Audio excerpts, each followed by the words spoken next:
What's up, guys? I know it's been a while since I've posted a video, but I am back, and so is Kyle Larson, he has signed a multi-year contract with Hendrick Motorsports to drive the 5 Chevrolet Camaro ZL1 1LE in 2021.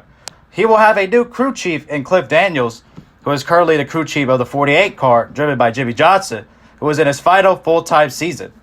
Hendrick Motorsports is a championship organization that has set a high bar for performance and how drivers represent the team and its partners. Larson said in a team release, "My goal is to win races, be a great teammate, continue my personal efforts to grow and hold myself to that high standard personally and professionally.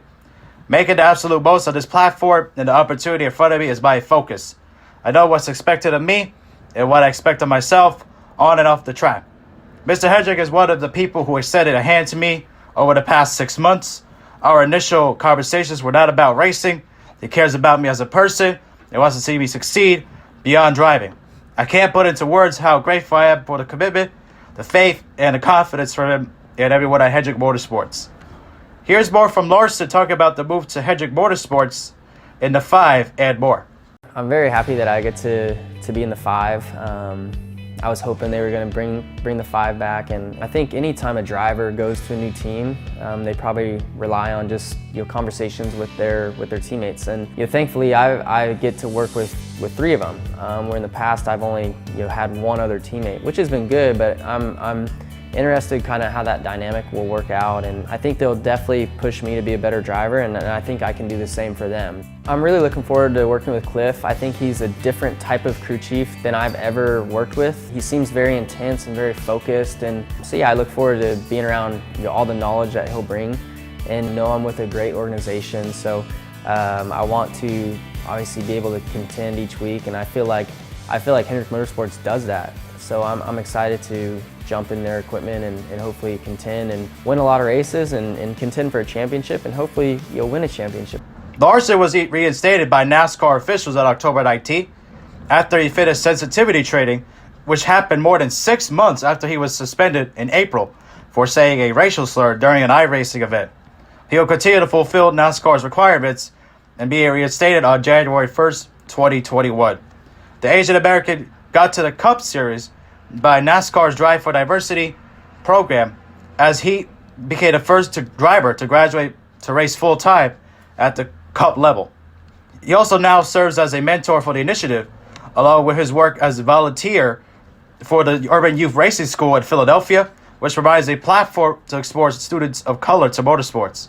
After his suspension, Larson also began working with the Santa Foundation, a Minneapolis-based program to advance diversity, equity, and community well-being. Since his rookie season in 2014, Larson has gotten 6 wins, 101 top 10 finishes, and 4 playoff appearances and 223 starts with his former team, Ganassi Racing, who parted ways with him in April. Larson will join Hendrick Motorsports drivers Alex Bowman, who is moving to the 48, William Byron, and Chase Elliott next season. The 4 drivers have combined for 19 wins and have achieved 18 playoff berths. Kyle is unquestionably one of the best drivers in the world, said team owner Rick Hendrick. He has championship-level ability and will be a significant addition to our on-track program. More importantly, I have full confidence that he understands our expectations and will be a tremendous ambassador for our team, our partners, and NASCAR. Kyle and I have had many conversations leading up to today's announcement. I'm confident about what's in his heart and his desire to be a champion in all aspects of his life and career. Kyle has done important work over the past 6 months, and Hendrick Motorsports is going to support those continued efforts. I'm excited about our roster of young talent, Hendrick said. We've had a team that is built to win races and compete for championships for years to come. Larson's return will also be joined by the 5, which is Hendrick Motorsports' flagship car. The 5 last raced in 2017 when Casey Kane was driving it. Hendrick Motorsports will no longer run the 88, which was in the Cup Series since 2008, when 2-time Daytona 500 winner Dale Earnhardt Jr. and Alex Bowman were the drivers. Larson will become the 10th driver to drive the 5 for Team Hendrick. NASCAR Hall of Famer Terry Labonte experienced the most success in the 5 Chevrolet, earning 12 Cup Series wins and the 1996 championship. Other drivers to win in the famed number 5 are Jeff Bodine with 7 wins, Kane with 6, Mark Martin with 5, Kyle Busch with 4, and Ricky Rudd with 4 also. The 5 is special to me. It's the original, Hendrick said. I view it as Hendrick Motorsports' flagship team in a lot of ways. To bring the car back to the racetrack is meaningful for my family and for many of our team members and fans. We plan to build on its winning history with Kyle and Cliff. With Larson joining Hendrick, it will be the youngest group of drivers to start a season since 2005, when Jeff Gordon, Jimmy Johnson, Kyle Busch, and Brian Vickers were driving there. The average age of that team at the 2005 Daytona 500 was 25.50. At the 2021 Daytona 500, the average age will be 25.75, with Larson, Elliott, Byron, and Bowman being the drivers. There's also a big difference from just 2015, when the average age of the team being 35, with Gordon, Johnson Jr., and Kane as the drivers. What a move from Kyle Larson. I mean, it had been rumored for a while that he would join Hendrick Motorsports, but I kind of was hoping that he would join Stewart-Haas Racing because the connection with him and Tony Stewart with a dirt background, and Larson loves driving dirt. And he's dominated this year, winning a ton of races. But unfortunately, unfortunately for Chase Briscoe was already tied with Stewart-Haas Racing. He's had an amazing season, winning 9 races in the Xfinity Series. It was a no-brainer for him to take over that car. But for Larson, though, he took over the Hendrick Motorsports. It's pretty awesome, though, that he got the 5, though. I was hoping the 5 would come back, just like how Larson said, because the 5 has a lot of history. Like I said before, Terry Labonte winning in that car. Obviously, he got his final career win in that car in 2003 at the Southern 500. Kyle Busch winning his first career win race in that car in 2005 at California Speedway. Mark Martin winning his final race there in 2009, driving the 5, and Casey Kane when he won in 2017 at the Brickyard 400. Well, that was his final win in that car as well. So definitely nice to see the 5 back. Hopefully they keep the same font. I'm sure they will, but it would be nice to see the same font that they had previously when they last ran it, because I like that font. It's pretty nice. But definitely Larson, he deserves the ride. He's paid his dues, especially what he did during that iRacing event. What he did was absolutely wrong, but he definitely did not deserve to be blackballed by NASCAR or anything like that. And he's not a racist, so if anybody thinks that, well, he understands that. I can understand why people may not agree with what he said and everything like that, but he's definitely not a racist, and he deserved the right. He's done a lot in the community. Obviously, he's done a lot of stuff in the community. Like I said, with African Americans, and even before and after George Floyd, as well in Minneapolis, he was off social media. He did none of that stuff.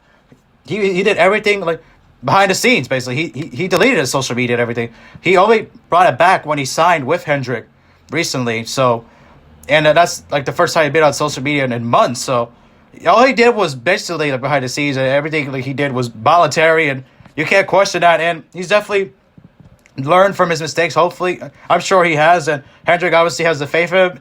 I'm still wondering how they were able to pull this off. Obviously, Rick Hendrick has a lot of connections, especially since Chevy was one of the partners that fired him, along with McDonald's and Credit One Bank and all the other sponsors that were with him.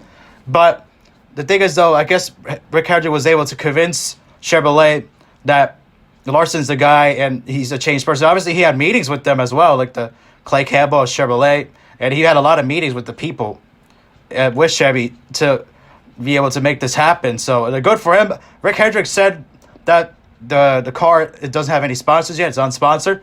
And at the time of this recording, that's still the case. There hasn't been any sponsorship yet.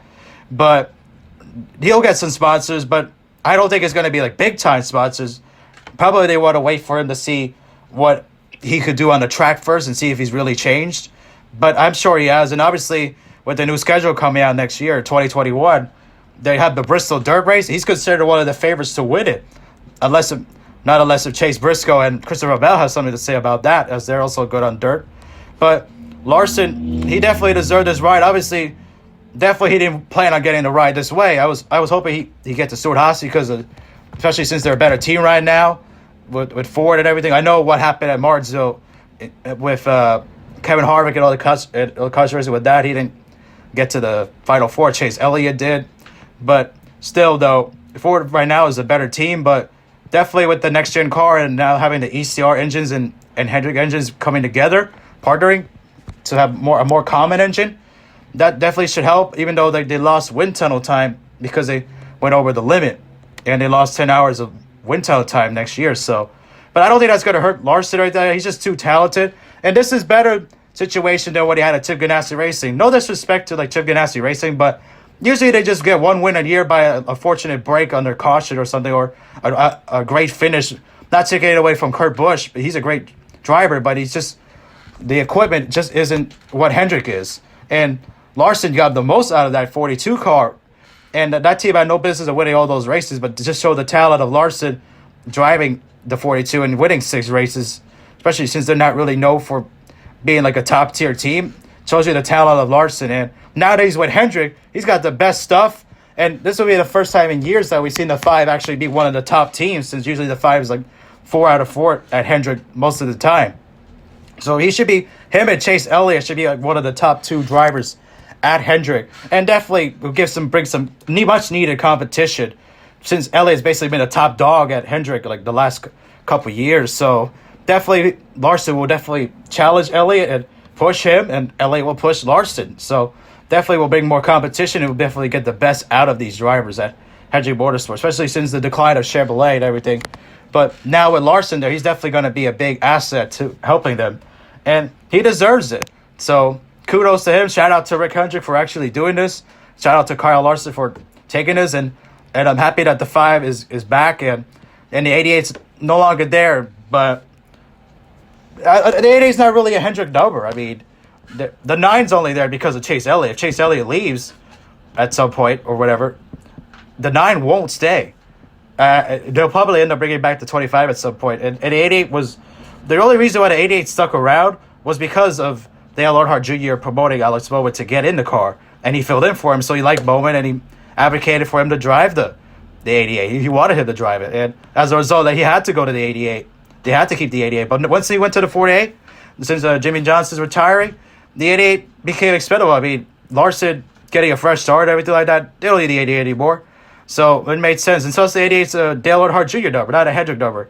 So, I mean, the 88, he didn't say anything about bringing it back. So my guess is the 88's probably gone for good. And if any new organizations coming to NASCAR wants the 88, let them have it, I guess so. But yeah, the 5 is good to be back. I mean, people were hoping that the 25 would be back, or 57. I personally wanted the 5 because they had the more history. I mean, the 25 hadn't had much success in the Cup Series, other than like the most success was with Tim Richmond. But that was back in the 80s, though. And the only other success they've had was like one win from Brian Vickers and Casey Mears. That was pretty much it. So the 25 has no history of success with Hendrick. It's just like one of their original numbers. The 5 was the first number back when they were known as All-Star Racing. So, but definitely like the 25 was not the right number. Some people were saying maybe 57, but that's not really a Hendrick number. Like it is sort of, but that's more like an Xfinity number. Now back when it was the Busch Series, and Breakers drove that car. But and also that was Larson's dirt car this year, like a sprint car. He drove 57 too. But definitely will be interesting to see what sponsors he'll have, and it'll be intriguing to see. Also, another thing is that to make Chase Elliott, if he doesn't win the championship, like it'll be the first time in like a long time since they didn't have a champion on the car, probably since like the early 90s, which is pretty crazy to think that there hasn't been many periods in the history of Hendrick Motorsports in which a driver like wasn't on the team, the champion. And Rick Hendrick said that he thinks, even though he said there's no champion, but he did say like they're going to be champions. And I wouldn't be surprised if Chase Elliott wins this Sunday at Phoenix. He had that incredible victory at Martinsville Speedway as well. So maybe this drought won't end long, but yeah, these 4 drivers are talented. I know William Byron isn't I know he finally won this year, but he isn't at the level yet of like Chase Elliott or Kyle Larson. But Alex Bowman, he's not bad. He's definitely been getting better lately, so Bowman could definitely improve. So like I said, Larson's going to definitely push these guys, and Elliott's definitely going to push Larson, and they'll all push each other, and it'll be better overall as an organization. And I agree with Rick Hendrick. They're definitely going to win a championship at some point. They're just too talented not to. And I wouldn't be surprised if Elliott won it this year at Phoenix. So plus he's good there. So we'll see what happens there. But good for Larson. Congratulations to him. And he deserved the ride. And I know people are not going to like it, but it is what it is. And I'm sure if he starts winning and gets sponsors and people start liking him again, I mean, people will like him again. I don't think people are going to hold a grudge. So we'll see what happens there. Anyways, hope you guys enjoyed. Don't forget to leave a like. And if you are brand new, subscribe. And Also, I recently reached 70 subscribers not that long ago, so thank you for that. And we'll see you guys in the next video. Peace.